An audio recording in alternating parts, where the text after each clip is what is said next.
Se acostumbra a pensar que la universidad es un lugar en el que se genera conocimiento y se forma a los ciudadanos, y muchas veces la cultura queda aparte, como si fuera un mundo aparte. Y en la Universidad Pompeu Fabra hace mucho tiempo que tuvimos muy claro que la universidad tiene que juntar la cultura y la formación intelectual del individuo con sus competencias específicas en el área que ha decidido matricularse, o que si es un estudiante, o en el área en el que imparte sus clases un investigador o un profesor. De manera que lo que hemos hecho es intentar que la cultura se infiltre constantemente en el ADN de nuestros estudiantes, no como un privilegio, no como un extra, sino que forme parte desde el primer momento de sus propios estudios, porque los estudios sin su formación integral, pues la verdad es que seguramente lo va a convertir en un experto, pero no necesariamente en un ciudadano mucho más enriquecido. ¿Qué más cultura verdadera queremos que los libros que han sido leídos por millones de personas en infinitos idiomas durante siglos, los clásicos? Y una buena definición de clásico la dio Italo Calvino, el grandísimo escritor italiano, en un libro suyo imprescindible que se llama ¿Por qué leer los clásicos? Y una de las respuestas que da el maestro Calvino es: clásico es aquel libro que nunca acaba de decir lo que tiene que decir. Y esa definición nos llevó a pensar que efectivamente un estudiante de banca y finanzas, un estudiante de edición, un estudiante de traducción profesional, un estudiante de marketing, de corporativo, puede encontrar en esos libros clásicos respuestas al por qué no todo es tan fácil, al por qué no cada sector profesional se tiene que basar solo en sus reglas, en su know-how, y por qué una escuela de management o una escuela de negocio tiene la necesidad de aumentar la capacidad, el enriquecimiento, las competencias, las estrategias profesionales de sus estudiantes. Y por eso se decidió crear una colección que lleva de momento 3 números, 3 clásicos, y ahora le toca la lengua italiana. Siempre son colecciones en lengua original, y siempre se pretende que efectivamente sean libros que han mejorado la capacidad de los ciudadanos de pensar mejor, no solamente de pensar más, sino de pensar mejor, y de utilizar esos clásicos para mejorar como profesionales en cada uno de sus sectores. Les van a servir igual que han servido a millones de profesionales a lo largo de la historia. Y ese es el motivo por el cual la UPF ha querido que no fuera en una facultad de humanidades, en una facultad de derecho, sino en su escuela de management, donde los clásicos tengan un papel central en la educación y formación de nuestros propios estudiantes, que a la hora de la verdad en realidad son los futuros profesionales.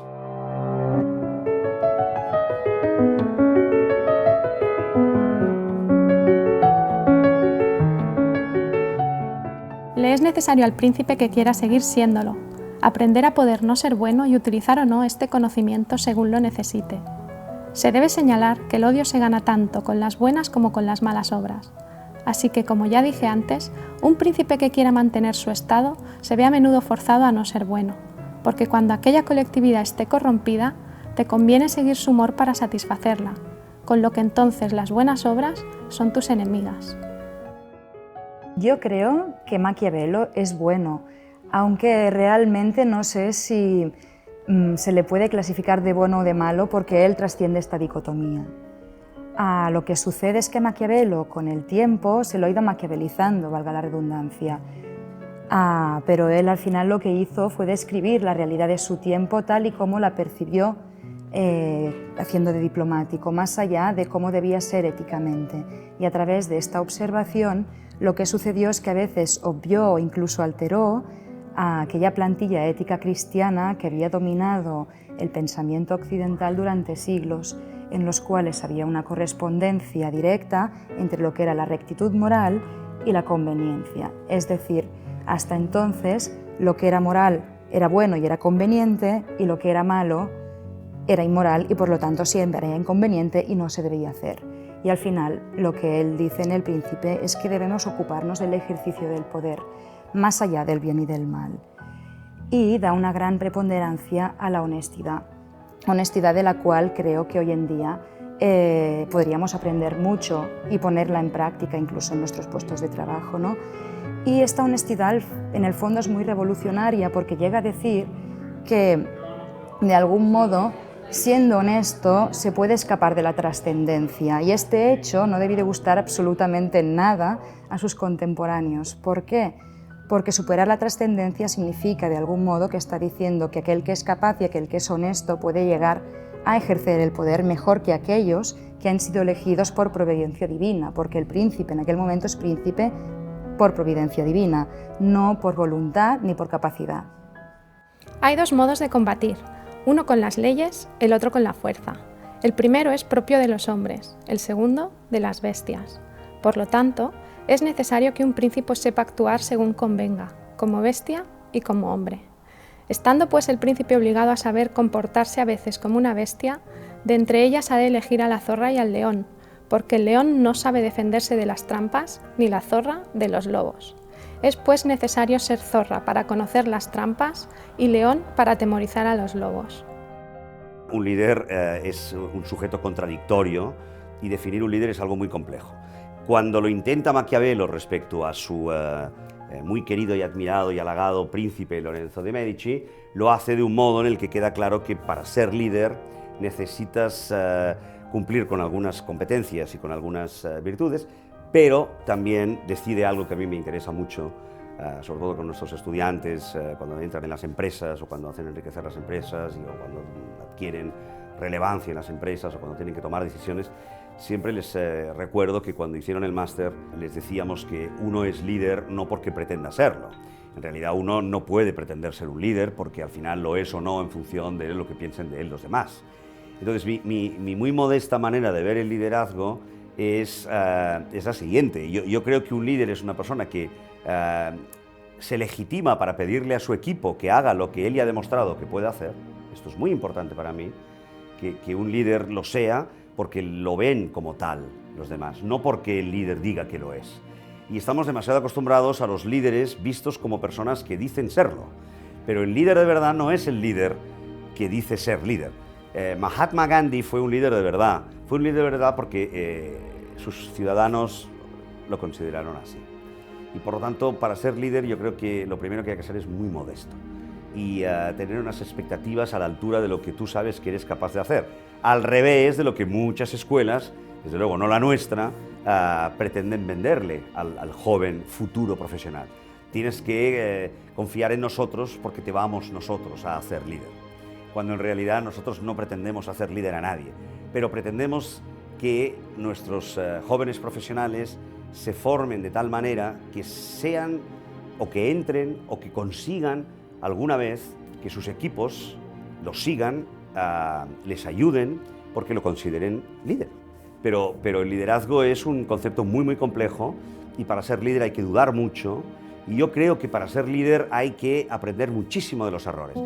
También es estimado un príncipe cuando es un verdadero amigo y un verdadero enemigo, es decir, cuando sin miramientos se declara a favor de uno o en contra de otro. Y siempre ocurrirá lo mismo, que el que no es tu amigo buscará tu neutralidad y el que es tu amigo te pedirá que intervengas a su lado con las armas. Y los príncipes indecisos, para cortar los peligros presentes, escogen la mayoría de las veces el camino de la neutralidad y la mayoría de las veces precipitan su ruina. Y que ningún Estado crea poder siempre tomar partido seguro, sino más bien que piense que habrá de tomarlos todos dudosos, porque así sucede en el orden natural de los acontecimientos, que siempre que se pretende huir de un inconveniente, se cae en otro. Pero la prudencia consiste en saber conocer la naturaleza de los inconvenientes y tomar por bueno el menos malo. Bueno, es cierto que esta frase tan sencilla pero tan profunda refleja totalmente lo que es el espíritu de Maquiavelo, para malo, para aquellos que lo ven como un autor cínico y perverso, pero obviamente para bueno, para aquellos lo que ven como un pensador humanista y como un, digamos, pensador de la política en clave realista. Yo siempre critico mucho esta visión cínica de Maquiavelo porque realmente llegamos a la conclusión que Maquiavelo no es maquiavélico, en el sentido que Maquiavelo únicamente lo que hace es un análisis de la política de una profundidad enorme, porque está resistiendo más de 500 años, mediante un análisis histórico de distintos liderazgos y un análisis contemporáneo de grandes líderes que convivieron coetáneos a su época. Para mí un líder maquiavélico, en el sentido positivo del término, es aquel que es un líder, un buen líder, y que es un líder ingenioso disruptivo, que sabe aprender de la realidad y que sabe buscar aquellos canales, digamos, creativos, pero que no le resista o no se resista a veces a tomar decisiones que pueden ser impopulares, porque a veces temas que son impopulares o que son duros son necesarios para una sociedad. Y en este sentido, líderes próximos, quizá el maquiavélico en el sentido positivo fue Adolfo Suárez por excelencia,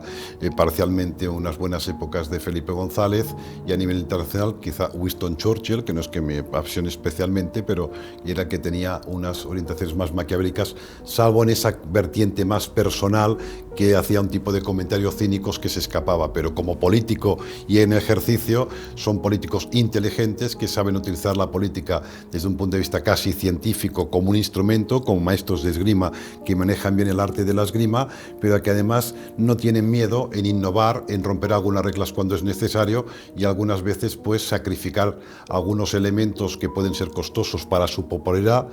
a favor del bien general y de interés público.